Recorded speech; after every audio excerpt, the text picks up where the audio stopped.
The dull chanting echoed throughout the dimly lit hall. An ex-Imperium temple now held the scene for a debauched and horrific ritual. Cultists performed many activities around chanters, which circled a large demonic cauldron filled to the brim with sacrificed blood. They were draped in various robes, but mainly black or in the spectrum of red or blue. These heavy robes hid the faces and weapons they all carried, despite their fervent belief that what they were doing was more powerful than the Imperium. The chanting grew in volume, and the gore seemed to react and bubble in excitement, preparing to spew whatever monstrosity would be drawn from the warp.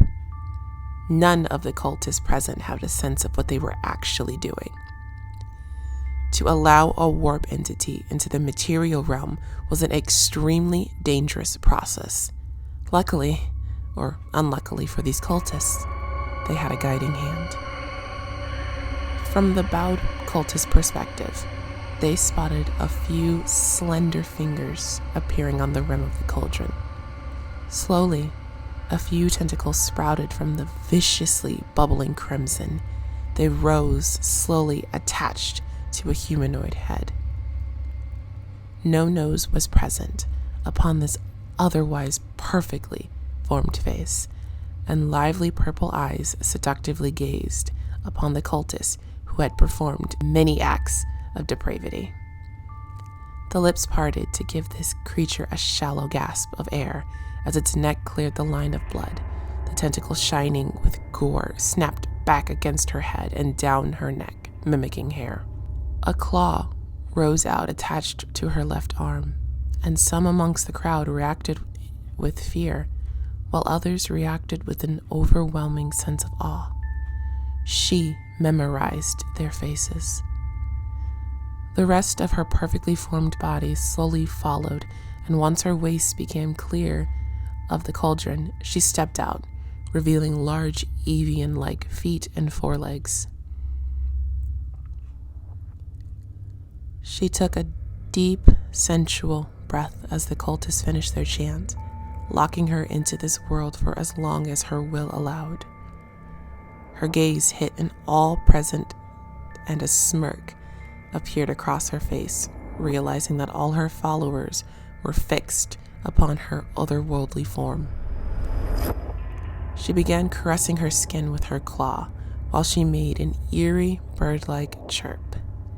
"My children," she stated, her voice beautiful beyond mortal understanding, soft yet unbelievably powerful. "I thank you for allowing me to come through to this world. We will begin a journey as a family that will be on the highest of pleasure. I know why you are here, and I will grant you a gift. This is the kind of rewards you can garner from his worship." She took another deep breath, and a psychic impulse ran through the ancient building. None of the cultists seemed to react, but they witnessed an astonishing change. The creature stood before them, morphed into a beautiful woman, naked with long golden hair, satisfying every desire with her womanly features. Into a man with short black hair, piercing blue eyes, and the physique to rival that of an Astartes. Into a tall, very slender, alien-looking female with pointed ears and tattooed skin. Although none of the cultists saw the same being stood in the spot where the creature was, they all experienced the highest point of arousal they ever would. "What you see, my children," she said, mimicking the sound of ecstasy, "is what you desire. Following his worship will bring these kinds of fantasies to life." She ended the mirage that entranced them all, instead choosing a natural human form.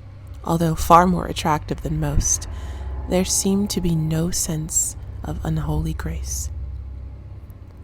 To gain his voice, to allow him to whisper into your ear, you must cast aside the falsehoods taught to you.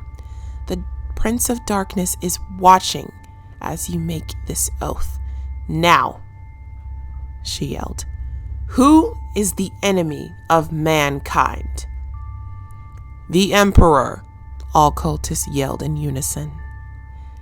What is old, decaying, and ready to be crushed? Her face was stern, and her eyes slowly darted from person to person. The Imperium of Men. Who are the ones responsible for more deaths of human than any of the supposed enemies of mankind? She moved behind a cauldron of blood and lifted her arms in the air, awaiting their proclamation. The Astartes. Her voice unnaturally bellowed to a height that shook the very core of this ruinous temple. And who is the one true God, the savior of mankind, and the one you should worship to obtain that which you desire? Slanesh, the crowd roared and repeated several times. A satisfactory smile appeared across her face. She forced the cauldron over and let the blood run down the steps into the crowd of adoring minions. They maniacally began to drink, bathe, caress each other in the blood. As the acts in the fallen building got worse and far more unspeakable to any sane human being, she graced them with her presence, but not with a touch. One particularly unaware follower reached out to stroke her. "My lady," he exclaimed. The beheading was swift, and most did not even see her move. They only saw the cultist's face of awe roll across the floor, starting its own small pool of blood that unnaturally flowed towards the rest.